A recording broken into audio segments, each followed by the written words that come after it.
First of all, thank you all for coming. Thanks everyone for taking the time to come again today. I'm going to start. I had a speech which I was always wanting to give in Rotherham. That speech is about Islam and the way it encourages the rape of non-Muslims.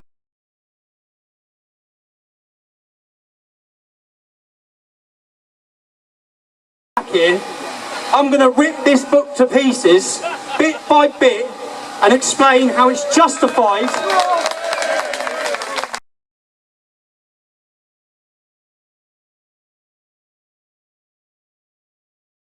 Started over a soldiers' homecoming parade, and then we tried to react to that as non-Muslims.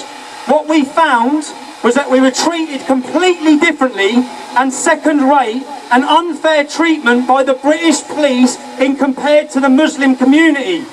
What that then became was more of an argument of equal rights. The original demonstration was gone. If you watch the second, the third, the fourth demonstrations, our motivation was the fact that we felt we were being treated unfairly and second class.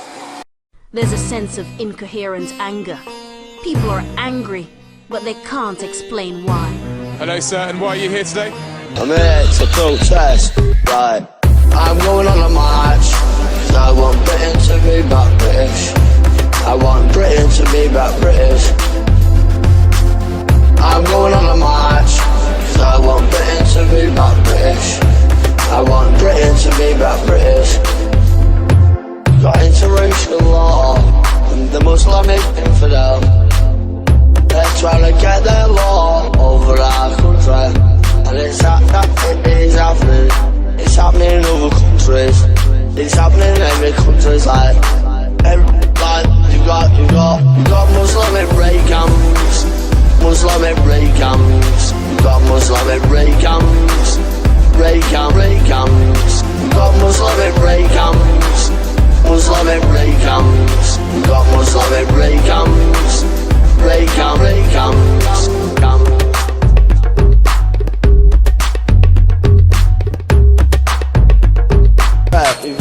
Now, in the build-up to this demonstration with South Yorkshire Police, people now know Pegida is a peaceful organisation. We're not here for trouble.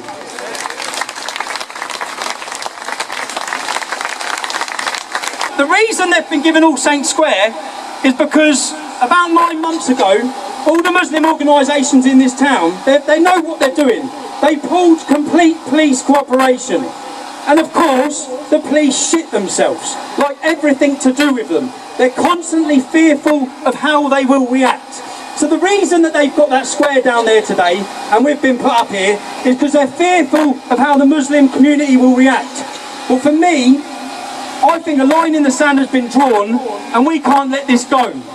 I've said to the police in the build-up to it, we will now continue to come back to Rotherham every month if we have to, until we get All Saints Square.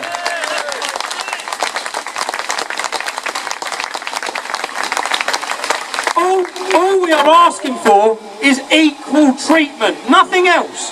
Equal treatment. And I don't anger. Every person that turns up on our side here today feels treated unfairly, was kicked to death. A Muslim man in this city, in this town. He was called a groomer. I oppose that. Every decent person opposes that. That is not the right reaction to the problems, but simply trying to bury the problems. And in fact, the police's results of burying decades of these problems is what has resulted in those frustrations and angers that are spilling over. But again, to everyone, it's not every Muslim's fault, but we are opposed to a backward ideology.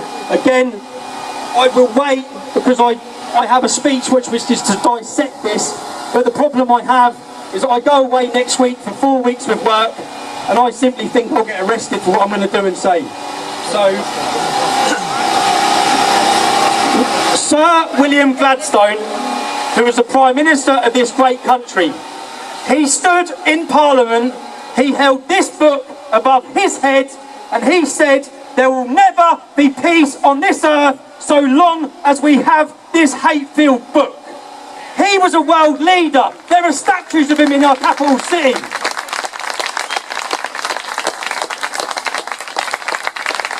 Unfortunately now, due to the influence Muslims have, Due to political correctness, the truth can no longer be spoken.